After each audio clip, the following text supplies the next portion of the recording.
Hey everyone, and welcome back to the Deep Dive. It's great to be here. As always, we're diving into a new topic today, and we're going to be exploring wealth building, specifically through the lens of real estate. That's right. So if you're looking to not only understand, but really internalize some effective strategies, this is the deep dive for you. We're going to keep it practical and engaging. Absolutely. And our guide today is a story called Number 31, The Tale of Jengo the Giraffe and His Grand Rentals. Love the title. It's from Fascioli Publishing.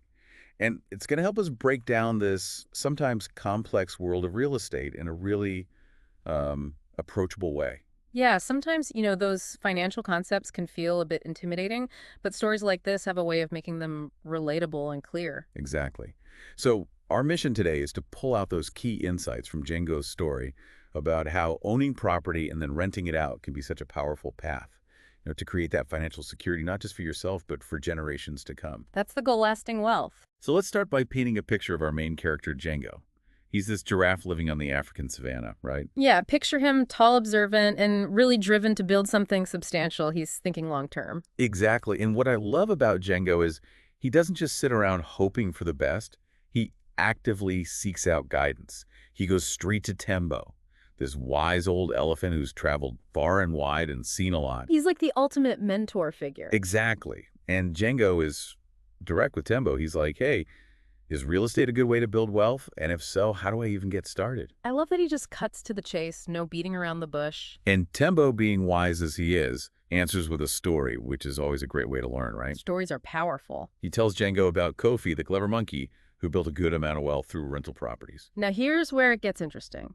Kofi didn't start with some huge inheritance or a massive loan. He started small. Yeah, his initial investment was a piece of land near a waterhole. Smart thing. Right, think about it, on the savannah, water is essential. So already Kofi's showing us a key principle: focus on essential needs, because those will always have demand. So he builds a few small huts on this land near the waterhole and starts renting them out. Simple but effective. And this is where the magic happens, right? The money Kofi earns from renting those huts becomes more than what it costs him to maintain them. Exactly, he's got positive cash flow coming in. And that surplus, that extra money, that's the fuel that allows him to reinvest. It's like the snowball effect. You start small, but those early wins help you grow bigger and faster. So Kofi uses that extra income to buy more land, build more huts, and the cycle continues.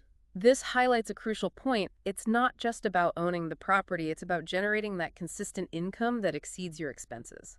That's what drives real growth. Now, what's also great about Kofi's story is he doesn't keep all this knowledge to himself. He brings his kids into the fold. He's building a legacy. Exactly. He teaches them everything about managing the properties, handling the money, saving wisely. Yeah. It's not just about him building wealth. It's about setting his family up for success for generations. That's true. Wealth building, not just accumulating money, but passing down the knowledge and the skills to sustain that wealth. So back to Jengo. He's hearing all this from Tembo, and it clicks for him. He's like, this is a real, tangible path I can follow. He's inspired. So Jengo starts by doing what needs to be done, saving up money. We have that capital to get started. And then following Kofi's model, he also focuses on location. Location, right? Guided by Tembo's experience, he finds land near a popular waterhole, again tapping into that consistent demand. Smart move.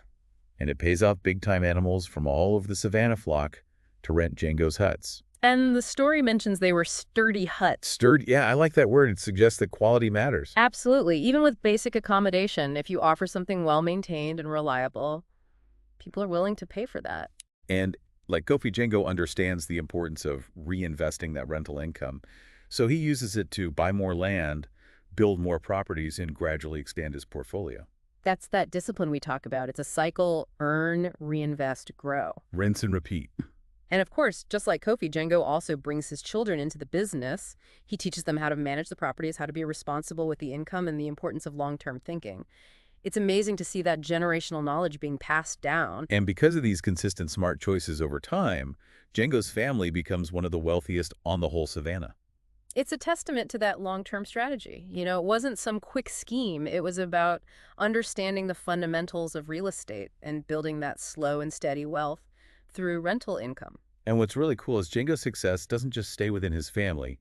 It inspires others on the savannah to start thinking about real estate as a way to build a better future for their own families. It's like a ripple effect of financial empowerment. Exactly.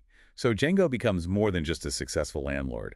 He becomes a symbol of what's possible when you combine smart investing with consistent effort and a solid understanding of how real estate works. He embodies that idea that building lasting wealth is achievable. It's not some far-fetched dream. So as we wrap up this deep dive into Django's story, I want to leave you with this. It really highlights the power of real estate, particularly that consistent income from rental properties, as a way to build not just wealth, but lasting wealth, wealth that can benefit you and your family for generations. It all comes back to that initial question Django asked Tembo, how do I get started? Right. And that's the question I want you to consider now as well. Absolutely, because taking that first step is often the hardest, but it's also the most crucial. So thinking about your own situation, what's one small step you could take today to learn more about income-generating assets?